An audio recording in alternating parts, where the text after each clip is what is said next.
Hello and welcome to this week's show. I'm Janet Lewis. And I'm Dr. Lewis. And we are Green Wisdom Health, home of your low-cost lab work and information that keeps you living healthy in an unhealthy world. So today we are going to talk with you a little bit more. You know, we've been doing leaky gut. We did a couple of weeks ago about digestion. And this week we're going to talk to you a little bit about still digestive things, but stomach issues that could be linked with osteoporosis symptoms. And I know you guys are going, how are bones linked with gut health? But Dr. Lewis is actually going to correlate this all together and tell us how and why and what we can do to help with prevention before you get the dreaded diagnosis of, oh my gosh, I have osteoporosis, which seems to have happened a lot this week in our office, which I guess led us to do a show on this. And we also have a few questions from our audience. Thank you so much. We always enjoy getting questions from you, and we enjoy listening to what you have to say. And we actually had a very nice compliment too we wanted to share with you. So, Dr. Lewis, can you tell us today about why stomach issues play an important role with osteoporosis? You know, Janet said I was going to link all this together, and it's like, now the pressure's on and I'm sweating. So I don't know how much I can put together, but I throw information out there and see what sticks. You know, we were doing, I thought, well, I'll just do a series. I have to say that low or Siri will light up and talk to me. We were going to do it on GI health, and there's a lot. You know, I could go many podcasts on that.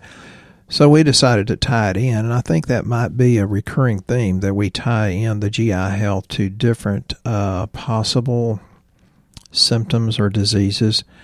So y'all let us know, you know, how we do. We do get a lot of compliments, and thank you. That really does help keep us going. We need encouragement too. Well, you know, when you're talking about digestive issues, a lot of people don't even realize they have a digestive issue. You know, you can ask, or we have asked people coming in here, is like, do you have a digestive problem? No, everything's great. But if you're experiencing things like upset stomach or indigestion, cramping or constipation, or you frequently have to take heartburn medications, you have a digestive issue. It's always part of the equation. So you might really want to listen up and say, oh, maybe I do have one, because Dr. Lewis is going to educate me now. Well, one of the biggest mistakes I see people make is that they go by how they feel.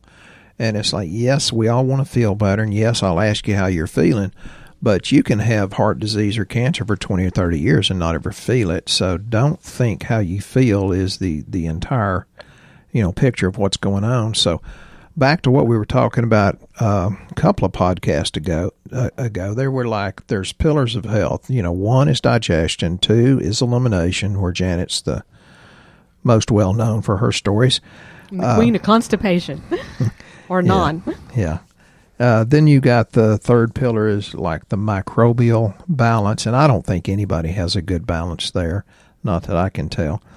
Then you have barrier function. So that's the four pillars, and we're still in digestion. So we're going to link that into osteopenia, osteoporosis, and fractures and things like that. You know, the thing about it is, and people don't look at it this way very much, we eat about 30 to 50 tons of food in the average lifetime, and I think some people eat twice that much. And sometimes we're geared toward eating more food, trying to get the nutrients that's not in the food, so you go for large quantity, and I don't think they know that, but it's the type of food that we eat that's super important in keeping proper GI health. And that's going to tie in with the question that Joe asked. You know, we call it the standard American diet, which stands, you know, SAD. I like the other way they put it is the MUD diet, modern urban diet. Neither one of them are good, and they're associated with pretty much every illness discovered, most chronic GI issues. And that goes with highly processed foods, high amounts of refined carbohydrates, sugars, artificial sugars or artificial sweeteners that are even worse. Hydrogenated fatty acids are horrible horrible for you. Fat is not bad for you. It's the corn and soy and canola oil that's terrible for you. Preservatives. Now, why they put food colorings in some of the cheap vitamins and drugs, I'll never know. And food colorings that are known to cause cancer, why are they putting them in there? I'm not a big fan of fluoride in your water either. So all these things are low in fiber.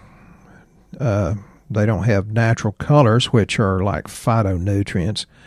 And, you just get kind of in a bad rut, and then you get the overgrowth of yeast and fungus and bad bacteria, and then that starts craving an even worse diet.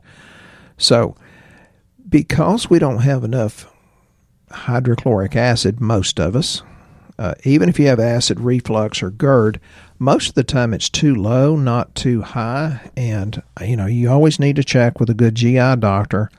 I'm a big fan of using us and, using a good MD also. But most of the time, if you will quit the nasty food, which is grain, sugar, potatoes, genetically modified stuff, the artificial sweeteners, generally speaking, the acid reflux will go away. And if it doesn't, then you need digestive enzymes and probiotics. So you get the malabsorption issue. That's pretty important. From that point, what happens is you get the unprocessed or partially digested food particles. They create all kinds of problems. Your body sees them as improperly digested, so they're assessed or they looked at by your gut bacteria, and many times that triggers an immune reactivity, or you put out immunoglobulins or antigens against these things. This usually, most people would notice it when they get GI-related discomfort like belching, bloating, gas, sometimes nausea, urgent diarrhea. Some people have it as stomach pain. And those are the ones that get really, really, really bad too. The Crohn's and the celiac, and we're going to talk about that too. So when this happens, you pretty much don't digest the very few nutrients that's in your food to start with. So let's get into why or how that causes osteoporosis. And I was on a big podcast as a guest yesterday, and the lady says, well, my doctor told me you can get everything you need out of the food, and my doctor told me these nutrients are not FDA approved. And my doctor told me, I said, let's stop right there. Number one, what I'm talking about is very well researched, and I read so much research on her podcast that she was just almost speechless. And I said, this is very well researched. And if you look at the back of our PDFs on most of our supplements, you'll see a long line of research articles where all these came from. And I told her, and I like the FDA, I think they do some good things, but I said, anybody that's dumb enough, and that's too bold of a statement, but anybody that relies on the FDA for approval or not approval, I said the FDA approved the drugs that killed 120 to 140,000 people last year. Yeah, I think I'll let them decide what I need to take. So, folks, I'm trying to give you enough education where you can think for yourselves. Now, some of this information that I'm going to talk about came from the journal Gastroenterology and Hepatology, study of blood. I can't say it, but I've been cutting back on my caffeine. That's not helping any. This is from Dr. Seymour Katz, Katz, and Stuart Wienerman, and this is from Albert Einstein College of Medicine. So, see, this is well-researched stuff. And, if you listen for very long, I quote enough research to let you know that, yep, that's what I go by, not just the crazy internet opinions.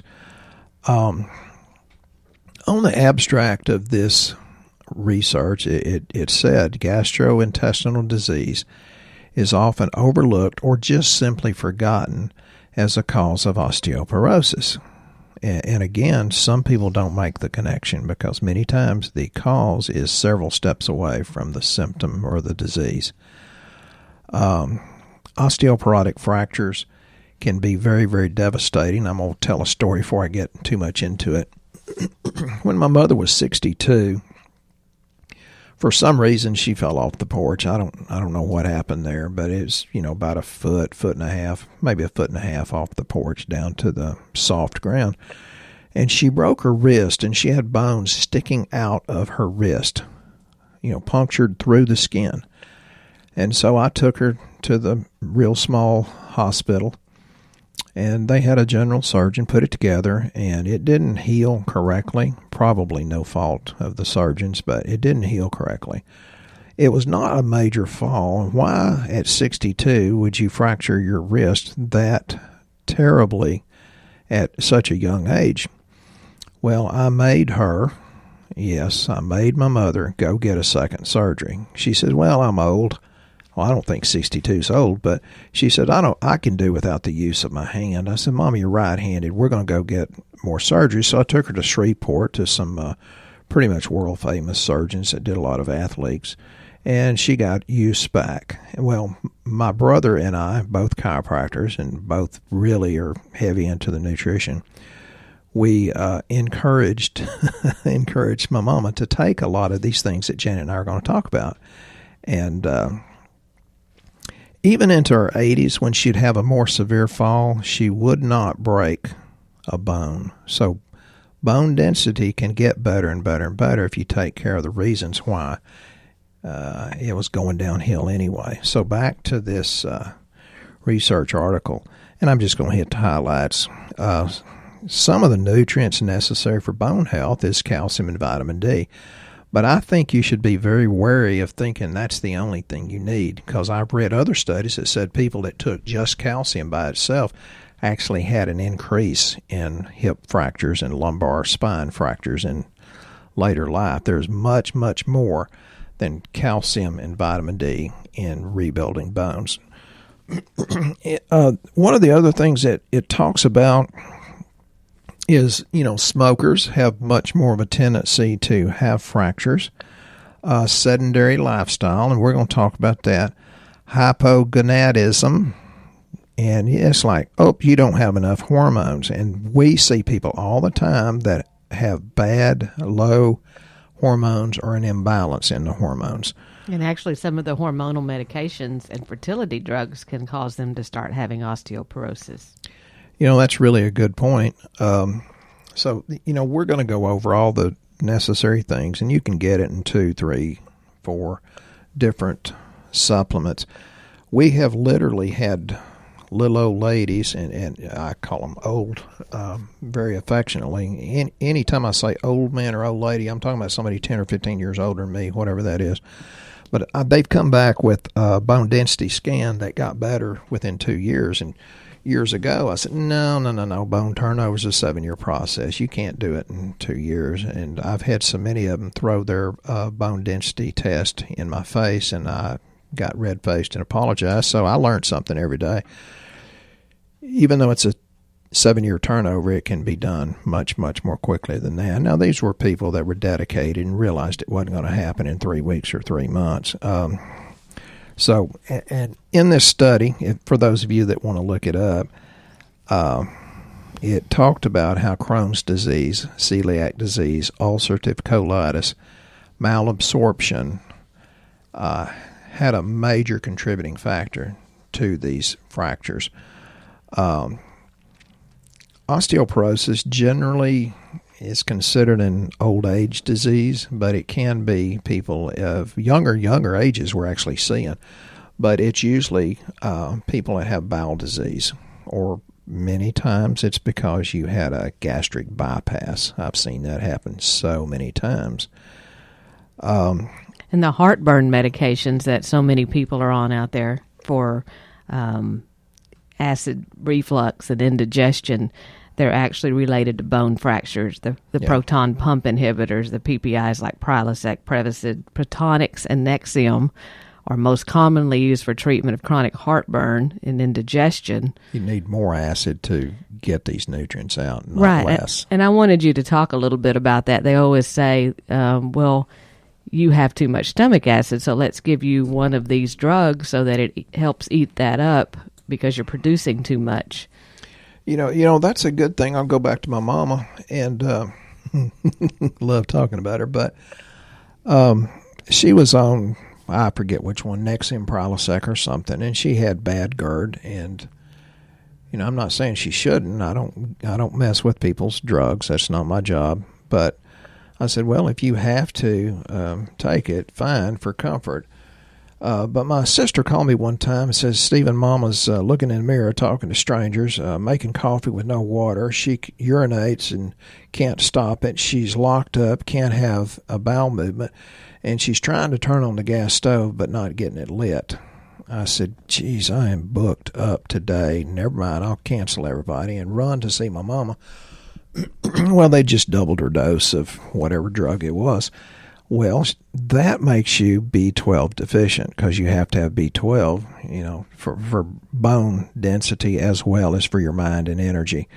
And most people never think of B12 like that. So I gave her medical doctor all the research, massive amount of research, and said, would you please give my mother a B12 shot once a week? Well, the doctor wouldn't do it. So we had to give my mother massive doses of B12 because of the malabsorption. And that's within about 3 weeks her mind came back, and she lived many, many healthy years past that. And I've heard people say, well, there's no way that you should need a multivitamin that has several thousand times the RDA. Yes, honey, you do. Because just because it's several thousand times the RDA doesn't mean you're going to absorb it. So if you don't have big amounts there, you can't absorb enough. So yeah, B12 is incredibly important. I take it for my heart and my brain. And there's other research that says homocysteine, higher homocysteine, can lead to osteoporosis. Well, we generally think of homocysteine as being anti-healthy heart thing, and that's like a B12 and sometimes B2, B6, and folic acid, and usually it has to be the specialized type, the 5-MTHF. So, yeah, B12 is good for more than just energy and heart and brain. And it's very interesting you say that because probiotics are actually very beneficial for balancing the stomach acid. Because you're actually wanting to build the stomach acid up. And we do that with things like orthodigestzyme because it has betaine in it, or hydrochloric acid, that helps break down the foods better. And that helps you with prevention of osteoporosis down the way. But probiotics are very important in it also, because you can take all the supplements, like all these vitamins and minerals we tell you about, but with no stomach acid or low stomach acid, you don't have the ability to break them down. So the supplements will actually have a zero effect until you fix your stomach acid balance first. So we always try to make sure that that this all starts in the gut. So you're just running to the health food store and grabbing a multivitamin and think you're doing yourself a world of good. You may probably do have a digestive problem to start with, so you may not even assimilate what you're trying to break down. That's really good.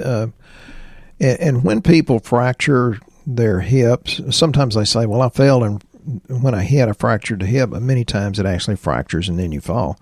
What happens is you usually get about 30% permanent disability. You get about 15% death rate within the first year because of the complications.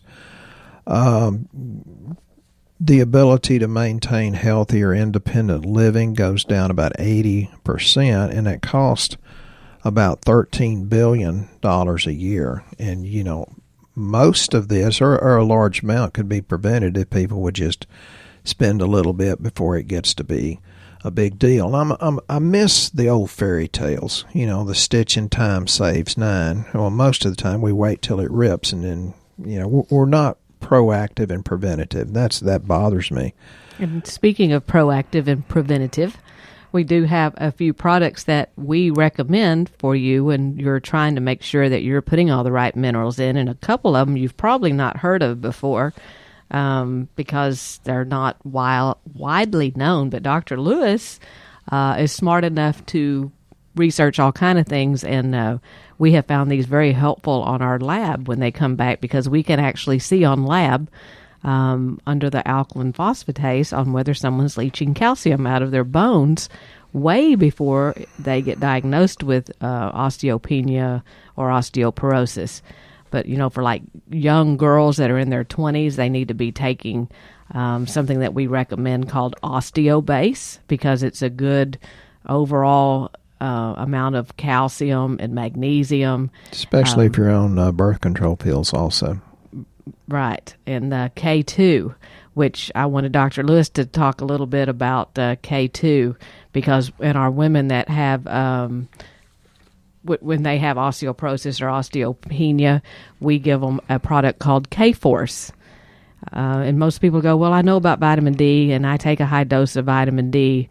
But vitamin D is good. It's hard to absorb, and I wanted him to tell the story of why we use K-Force. I was hoping she'd tell the story, but since I'm put on the spot... He's a better storyteller. God, she caught me in a lie. Vitamin D is like the bellhop. This is the story I tell. It's like the bellhop that opens the door and gets you in the luggage and carries you into the fancy hotel. Calcium? Yep. Calcium's coming in the hotel. Vitamin D is the bellhop? Yep. But if you don't have K to take you in the luggage up into the rooms, taking calcium up into the rooms, which would be the osteoclasts, the bone builders, you don't rebuild the bone. And so K is very critically important. That would, that'd be like Janet's vitamin D and I'm vitamin K. We're not that important apart, but together there's magic. Ah, okay. So the calcium's just going to hang around in the lobby because it don't know where to go until the K actually takes it to the room. Well, it'd be mobilized, the calcium will. And, there's been massive amount of studies, I think it's 43, that says the K actually lowers your chance of heart attack and stroke and lowers your coronary calcium score because it takes the calcium and does not allow it to be deposited into your coronary arteries. Wedged that one in, didn't I? Interesting. And we also have another product that probably no one's heard of, and we haven't put many people on it because actually they have to have osteoporosis mostly before we recommend it. But it's a mineral called strontium. It's strontium. It's kind of new as far as research goes, but they actually it's a mineral that's similar physical and chemical properties to calcium. And research has shown that strontium provides all natural bone support through its ability to naturally increase the formation of osteoblasts, which osteoblasts are cells that build up bone and slow down the formation of osteoclasts, and that are cells that break down bone tissue. So it helps to maintain healthy bone density. So any of you that are going for bone scans, we would love for you to tell us where you are, and then what we recommend is a cocktail of strontium and the K-Force and the OsteoBase, so that you have a very well-rounded group of minerals that can help rebuild bones, and then get you another bone scan done about a year down the road and see what it's doing. It has actually should rebuild the bone. Yeah, so we've seen some really good results there, but there excuse me, there's so many things that have to do with rebuilding the bone. It's a balance of magnesium. Boron is very important. Potassium, the right kind of folic acid. C, vitamin C. D, E, and K play pretty vital roles, but you can throw in collagen, glucosamine, etc., etc. Sometimes copper is very important. But there's just so much that you need to do. I want to get to that question that Joe had in particular. Oh, he was question and answer time. Okay. We have a couple. Joe, who always is great. If you're wondering how you ask questions, you can actually go on Dr. Lewis's Shooting Straight with Dr. Lewis on Facebook and send him a friend request, and he'll accept you into the group, and you can ask questions there and read what other people have asked. You can also email him at doc, it's D-O-C, at greenwisdomhealth.com and ask him questions that way, and we can answer your questions on the air. So this is kind of cool. But Joe's question is he has two. When do men start needing to support their prostate? Because he hears you always talking about the minerals like zinc and things, and he wants to know at what age should you get that started. I think about 40, but again, it depends on how much free and weakly bound testosterone you have. That's one of the reasons we were late getting in here is I was talking to a guy, and he has like 766 on his testosterone, which is pretty awesome nowadays, but he only had 11% free. And he said, well, how do I get it higher? I said, you do this, this, this, and this, and it's called, natural aromatase inhibitors. So I think 40 is a pretty good general rule. And in the thing I take, it's got the zinc, it's got the selenium, but it's the real absorbable type, and it's got enough copper. But the aromatase inhibitors are things like saw palmetto, nettles root, pygeum. There's many of them. And DIM is a very important one, the beta cystisterol, which you hear about on TV. I wouldn't do it by itself, but it's important. And then milk thistle, turmeric, green tea, things like that, the super antioxidant things. So about 40. I don't know how old you are, Joe, but you look good on Facebook, so you may be doing fine. He also wants to know if he can eat corn. He knows that you talk about the bad corn, the genetically modified corn, but what if it's a non-GMO corn? Do you feel like that's something you can have? Yes. And, of course, we have extremely heavy Hispanic influence here in Northeast Texas. So, we prefer corn tortillas over, flour, although I'm sure we're not getting the, organic. We do have supplements to take that will offset the bad effects of the GMO stuff. And I think if you can avoid it, it's worth the time, effort, energy, and money. So, go for it if it's non-GMO. And Joe, I personally think corn's a great idea every now and then because it's a great visual effect for bowel movements to see how long your transit time is between your meals. So if you think you're not going to the bathroom correctly, have a little corn. See how long it takes to see it come through, because it should be. Or if you're Cajun, eat okra in the gumbo. Get the okra seeds. Look, we're not even in the elimination phase of this series, and she's already talking about 3 trains in, 3 trains out. Oh yeah, I'm just trying to help. Yeah. And then we have Kim that asked about supplements for stress. And we're pretty excited about our stress supplements because we have a couple of them. Well, we're getting better and better results, or people are telling us, they're calling us. Kim's a sweet little lady, and I think it's Antioch, Tennessee. I think that's over close to Memphis. She is a doll, the things that she sends us saying thank you for the results that her family gets. But go ahead and talk about those, Janet. Well, we have some that are for people that have anxiety, and then we have some for people that have anxiety with depression. And the one for anxiety is Serenity, because people that have signs of anxiety are irritable and agitated, they have negative thought patterns, they may feel wired or restless, frequent mood swings, or they have difficulty falling or staying asleep. Thinking, maybe I ought to have a little bit of this. This is pretty good stuff. But it's called Serenity. The other one has got a little bit different ingredients. And it's got tyrosine in there, so that's more for depression.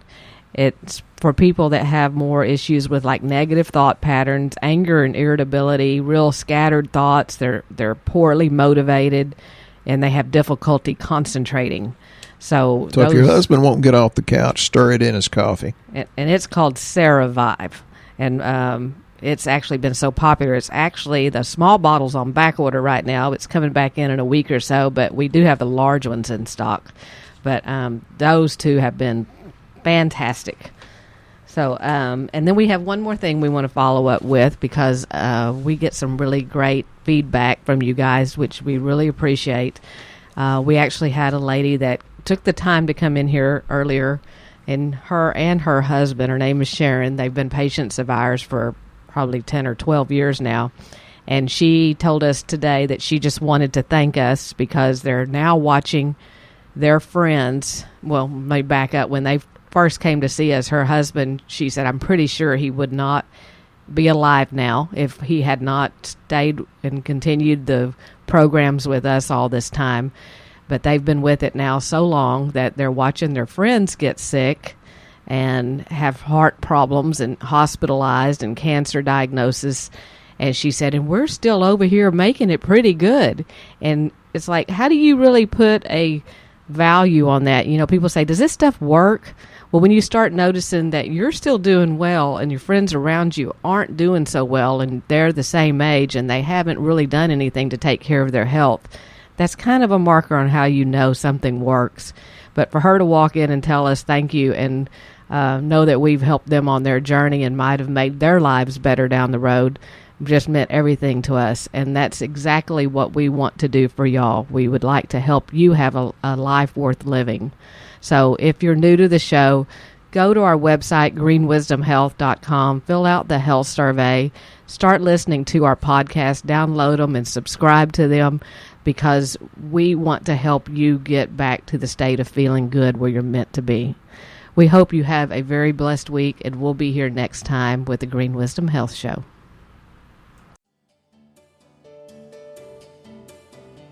Once again, our show has come to an end, but your hope in your health is only beginning.